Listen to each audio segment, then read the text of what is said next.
Hello student, good morning. मैं गोकुल आज आपके लिए इस वीडियो में लेके आया हूँ क्लास 9 विज्ञान विषय चैप्टर नंबर 2 हमारा चल रहा था। क्या हमारे आसपास के पदार्थ शुद्ध हैं? तो उसके हमने पार्ट जो हमने पढ़ चुके हैं। अब आज हमारे जो 8वां जो पार्ट होगा उसमें हम कुछ और विधियाँ हैं उसको जानेंगे। और उससे पहले वाले में हमने जो पढ़ा था आसवन विधि है उसके बारे में पढ़ा था। उसके बाद में क्रोमेटोग्राफी है, प्रभाजी आसवन, इन 3 विधियों के बारे में अच्छे से अध्ययन किया था। अब आज की इस वीडियो में हम पढ़ने वाले हैं वायु से गैसों का पृथक्करण। वायु से विभिन्न प्रकार की जो गैसें हैं उनका पृथक्करण किस प्रकार से किया जाता है, तो उसके बारे में हम अच्छे से पढ़ने वाले हैं। वायु से जो विभिन्न गैसों का सामान्यतः जो पृथक्करण होता है वो किस विधि से करते हैं? प्रभाजी आसवन विधि से। किस विधि से करते हैं? प्रभाजी आसवन विधि से, जिसके बारे में हमने पिछले वीडियो में देखा था। अब इस वीडियो में देखते हैं कि भाई प्रभाजी आसवन विधि है उसका उपयोग करते हुए हम किस प्रकार मिश्रणों को पृथक्करण कर सकते हैं। तो इसके लिए हमें वायु से विभिन्न गैसों का पृथक्करण करना है, तो सबसे पहले हमें वायु जो है उसको ले लेनी होती है। तो हमने वायु है उसको ले लिया। अब वायु से हम क्या करते हैं, जो विभिन्न गैस हैं उनको पृथक कर रहे हैं। तो आगे हम देखेंगे कि भाई ऑक्सीजन है उसको किस प्रकार से पृथक कर सकते हैं। तो उसके लिए हमें क्या करते हैं, सबसे पहले दाब बढ़ाकर, यानी इन गैसों या वायु की जो विभिन्न गैस है उनके ऊपर दाब को बढ़ाया जाता है और दाब बढ़ाकर और तापमान को कम करके वायु को क्या कर सकते हैं, संपीड़ित व ठंडा करना। जो पहला हमारा चरण होता है उसमें हम दाब बढ़ाते हैं व ताप को कम करते हैं और वायु को क्या कर देते हैं, संपीड़ित करके उसको क्या कर देते हैं, ठंडा कर देते हैं। अब जैसे ही संपीड़ित करेंगे, ठंडा करेंगे, तो ये वायु किसमें परिवर्तित हो जाती है, द्रवावस्था में, यानी इसके कौन से अणु प्राप्त हो जाते हैं, द्रवीय अणु प्राप्त हो जाते हैं। अब इस जो द्रवीय अणु हमें प्राप्त हुए हैं, इस द्रवीय अणु को प्रभाजी आसवन कोलन, तो हमने देखा था कि इसमें प्रभाजी आसवन विधि में प्रभाज स्तंभ का प्रयोग किया जाता है या प्रभाजी आसवन कॉलम का उपयोग किया जाता है। में वायु को धीरे धीरे गर्म करना। तो जो कांच के गुटके होते हैं उन गुटकों में जैसे ही वायु गर्म होके जाएगी तो ये गुटके क्या करते हैं, वायु को संघनित और ठंडा होने के लिए सतह प्रदान करते हैं। तो वो वायु कहाँ जाएगी, उन गुटकों में, गर्म होके गुटकों में जाएगी और गुटकों में जाके वो संघनित होगी, ठंडी होगी। किसके द्वारा? प्रभाज स्तंभ में उपस्थित जो कांच के गुटके होते हैं उनके द्वारा। तो गुटकों में वायु गई और वायु को हमने क्या कर दिया, धीरे धीरे गर्म कर देते हैं। तो वायु धीरे धीरे क्या होती है, गर्म होती है। और जैसे ही वायु को गर्म करते हैं, तो गर्म करते हैं तो हमें पता है उनका क्वथनांक क्या होता है। वायु में विभिन्न गैसें होती है, उनका क्वथनांक अलग अलग होता है और उनके आधार पर हम उनको आसानी से पृथक्करण कर सकते हैं। तो इस प्रकार हम विभिन्न ऊंचाइयों पर गैसों का पृथक्करण कर सकते हैं, जिसके लिए हमने देखा जैसे क्वथनांक है 0 डिग्री। 0 डिग्री जो होता है उसमें जो ऑक्सीजन है वो -83, आर्गन -186 और नाइट्रोजन -196 जो टेम्परेचर है उसके ऊपर क्या हो जाती है, अलग हो जाती है, पृथक्कृत हो जाती है। इस प्रकार हम यदि वायु प्रतिशत को आयतन में लिखें तो जब ये प्रभाजी आसवन द्वारा इनको पृथक करते हैं तो ऑक्सीजन जो है उसका जो प्रतिशत होता है वो कितना होता है, 20.9%, अर्थात 21% होती है। और हमें पता है कि इसकी मात्रा लगभग 21% होती है। इसी प्रकार जो आर्गन है उसकी जो प्रतिशत मात्रा 0.1%, 0.9%, लगभग 1% के समान होती है। और जो नाइट्रोजन की प्रतिशत मात्रा है वो कितनी प्राप्त होती है, 78% जो है वो प्राप्त होती है। तो इस प्रकार हम वायु से गैसों का प्रभाजी आसवन जो विधि है उसके द्वारा हम पृथक्करण कर सकते हैं। अब आता है ऑक्सीजन गैस का वायु से पृथक्करण, यानी ऑक्सीजन गैस को वायु से किस प्रकार पृथक्कृत कर सकते हैं। तो अगला हमारा जो पॉइंट रहने वाला है वो रहेगा ऑक्सीजन गैस को वायु से पृथक्करण। तो ये जो तरीका है वही हमें अपनाते हुए चलना है। ऑक्सीजन गैस का वायु से पृथक्करण। अभी हमने देखा कि वायुमंडल में ऑक्सीजन गैस की मात्रा कितनी होती है, 20.9%। तो 20.9% होती है। तो हम ऑक्सीजन गैस का वायु से पृथक्करण किस प्रकार कर सकते हैं, तो उसके लिए हमें क्या देखना है कि सबसे पहले हमें क्या करना है, जो वायुमंडल में विभिन्न गैसें हैं उन गैसों में से ऑक्सीजन जो गैस है उसको क्या करते हैं, अलग कर लेते हैं। अर्थात जो बाकी गैसें हैं उनको क्या कर लिया जाता है, अलग कर लिया जाता है। अलग करने के उपरांत हम क्या करते हैं, दाब को बढ़ाते हैं और ताप को कम करते हैं। और दाब को बढ़ाने और ताप को कम करने पर जो वायु है वो क्या हो जाती है, संपीड़ित हो जाती है और ठंडी हो जाती है, और जिससे वो वायु किस द्रव्य अणु के रूप में परिवर्तित हो जाती है। उसके पश्चात उस द्रव्य अणु को हम क्या करते हैं, परभाजी आसवन कॉलम में भेजते हैं। इसका मतलब जो हमारे पास ऑक्सीजन है उसको किस कॉलम में भेजते हैं, परभाजी आसवन कॉलम में भेज दिया जाता है। और भेज देने के पश्चात हम वायुमंडल से ऑक्सीजन गैस है उसको धीरे धीरे गर्म करके विभिन्न क्वथनांकों के आधार पर उसको क्या कर सकते हैं, पृथक जो है वो कर सकते हैं। अब उसके बाद में हम आगे जहाँ पढ़ने वाले हैं कि ये जो ऑक्सीजन गैस है उसको पृथक करने की जो विधि है उसको हम किस प्रकार से आगे समझ सकते हैं। तो इसमें हमने देखा कि जो वायु को हम धीरे धीरे जैसे पृथक्कृत करते हैं, यानी उसको द्रवीय अणु के रूप में लेके आते हैं, दाब बढ़ाकर और तापमान कम करके इसको संपीड़ित करते हैं। तो आसवन फ्लास्क होता है, उसमें जो कांच के गुटके होते हैं वो इस वायु को सतह प्रदान करते हैं, किसके लिए, संघनित होने के लिए। और संघनित होकर फिर उसको क्या करते हैं, विभिन्न ऊंचाइयों पर आसानी से उसको क्या कर लिया जाता है, पृथक कर लिया जाता है। अब हमारी अगली जो विधि है उस विधि का नाम है क्रिस्टलीकरण विधि। अगली जो विधि हम पढ़ने वाले हैं उसका नाम है क्रिस्टलीकरण विधि।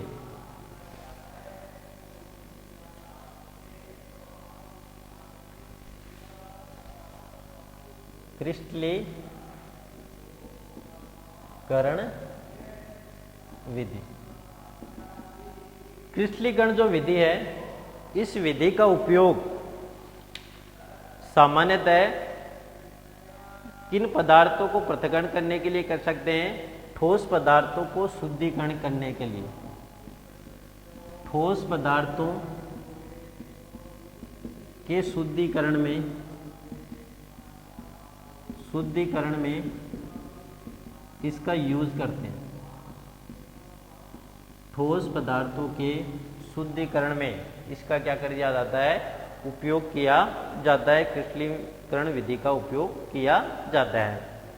इसमें क्या करते हैं, जैसे कोई द्रव होता है अर्थात विलायक के रूप में, उसमें ठोस को घोलते हैं, ठीक है।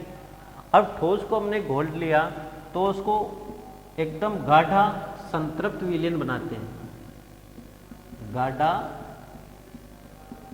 संतृप्त विलयन बनाते हैं। और ये गाढ़ा संतृप्त विलयन जैसे ही हमारे पास प्राप्त हो जाता है तो हम उसको क्या कर सकते हैं, इसको गर्म करते हैं। गाढ़ा जैसे ही संतृप्त विलयन प्राप्त हुआ उसको क्या करते हैं, गर्म करते हैं। गर्म करते हैं, गर्म करने के पश्चात हमें क्या प्राप्त होते हैं, क्रिस्टल प्राप्त होते हैं। क्रिस्टल प्राप्त होते हैं। जैसे एक उदाहरण के द्वारा इसको समझते हैं कि पानी है और इस पानी में हमने क्या डाल दी, चीनी डाल दी, और चीनी डालते गए और एक स्थिति ऐसी आ जाएगी कि इसका गाढ़ा संतृप्त विलयन हमें प्राप्त हो गया। अब ये जो विलयन है इसको क्या करते हैं, गर्म करते हैं। गर्म करते हैं तो इसके अंदर जो विलायक के रूप में अब जल बचा है वो क्या होगा, गर्म होकर उसकी क्या बनेगी, वाष्प, और कुछ मात्रा में वो वातावरण में चला जाएगा। और इस प्रकार ये जो चीनी है उसके पुनः क्रिस्टल प्राप्त हो सकते हैं। जैसे हम इसको एक उदाहरण के द्वारा भी समझ सकते हैं, जैसे जो चाशनी होती है, अब हमें पता है चाशनी जो है वो चीनी और जो पानी का एक संतृप्त घोल होता है। अब उस चाशनी को गर्म करते हैं, तो गर्म करने के पश्चात क्या होती है, इस चाशनी की जो है, जो चीनी है चाशनी के अंदर, उस चाशनी की क्रिस्टल बनने लगते हैं, अर्थात चीनी के क्रिस्टल बनने लगते हैं। तो इस प्रकार हम चाशनी से भी हम चीनी को इस क्रिस्टलीकरण विधि के द्वारा क्या कर सकते हैं, अलग जो है वो कर सकते हैं। ये विधि जो है हमें पता है, हमने जैसे नमक और जल के मिश्रण को अलग किया था, नमक और जल के मिश्रण को, नमक प्लस जल का मिश्रण। अब उसको हमने एक विधि पढ़ी थी वाष्पीकरण। वाष्पीकरण की विधि के द्वारा भी हम नमक और जल के मिश्रण को क्या कर सकते हैं, अलग है वो कर सकते हैं। लेकिन ये जो विधि है क्रिस्टलीकरण विधि, वाष्पीकरण की विधि से क्या होती है, उत्तम होती है। उत्तम क्यों होती है, क्योंकि इसमें कुछ ठोस क्या होते हैं, विघटित होते हैं, ठोस विघटित होते हैं तथा कुछ चीनी के समान झुलस भी सकते हैं, झुलस भी सकते हैं।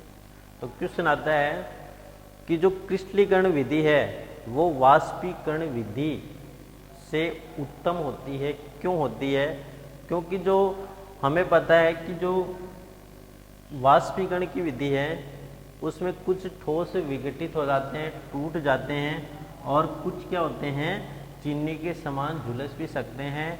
इसलिए इन मिश्रणों का पृथक करने के लिए हम किस विधि का प्रयोग करते हैं, क्रिस्टलीकरण विधि का जो है वो प्रयोग किया जाता है।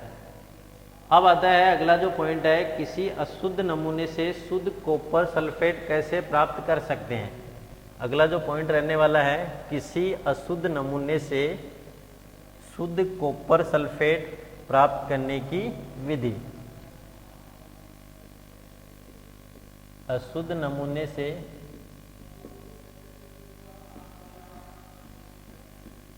शुद्ध कॉपर सल्फेट प्राप्त करने की विधि। अब हमें जो भी अशुद्ध नमूना दिया जाता है, उस अशुद्ध नमूने से शुद्ध कॉपर सल्फेट जो है वो किस विधि से प्राप्त कर सकते हैं। तो हमें पता है कि जब भी अशुद्ध नमूना है उसे कॉपर सल्फेट प्राप्त करना है तो उसके लिए क्रिस्टलीकरण विधि का उपयोग किया जाता है, क्रिस्टलीकरण विधि का उपयोग किया जाता है। अब क्रिस्टलीकरण विधि के द्वारा हम इसको कैसे कर सकते हैं। अब इसके लिए हम क्या कर सकते हैं, जो अशुद्ध नमूना हमें दिया है, अशुद्ध नमूने से जल को छान लेते हैं। पहली जो हमें क्रिया करनी है वो क्या करना है, जो भी हमें अशुद्ध नमूना दिया है उसे जल को छान लेते हैं, और छानकर जो अशुद्धियां हैं, अशुद्धियों को हटा देते हैं।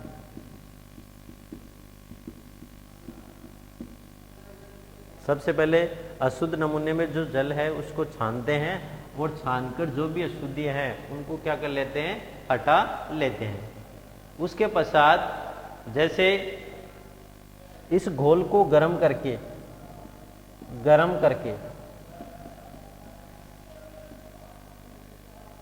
संतृप्त विलयन प्राप्त करते हैं, गर्म करके संतृप्त विलयन प्राप्त करते हैं। अगली जो हमारी स्टेप रहेगी उसमें विलयन को गर्म करते हैं और गर्म करके संतृप्त विलयन प्राप्त कर लेते हैं। उसके बाद में इस विलयन को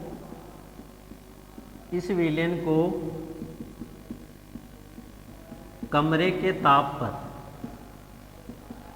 ठंडा किया जाता है। ये जो विलयन हमें प्राप्त हुआ, इस विलयन को कमरे के ताप पर ठंडा करते हैं, और ठंडा करने के पश्चात शुद्ध मिश्रण के क्रिस्टल प्राप्त होते हैं। शुद्ध मिश्रण के क्रिस्टल प्राप्त होते हैं। तो हम अशुद्ध नमूने से शुद्ध कॉपर सल्फेट है उसको हम आसानी से प्राप्त कर लेते हैं। अब देखो इसके लिए हमें एक सीधी विधि देखी है।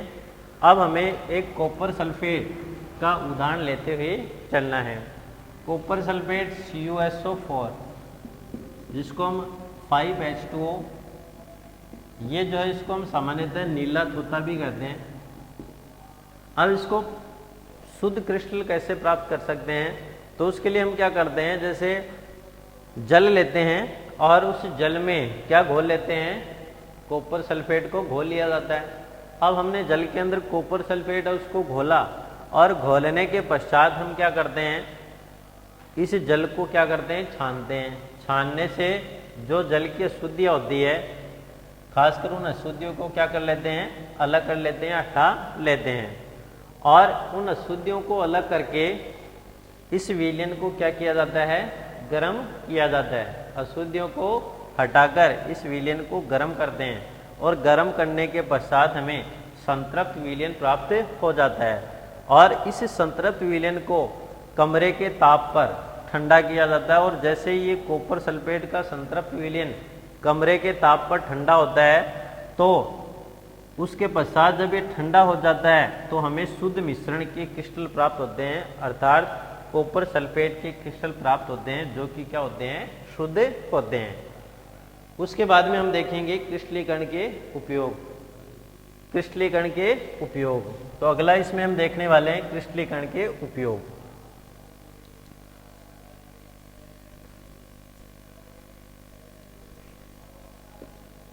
क्रिस्टलीकरण विधि के उपयोग।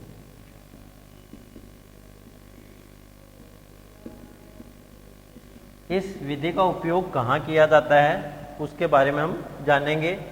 तो सबसे पहले यदि हम इसका उपयोग लिखें, तो पहला इसका उपयोग होता है समुद्र से शुद्ध नमक प्राप्त करने में। समुद्र से शुद्ध नमक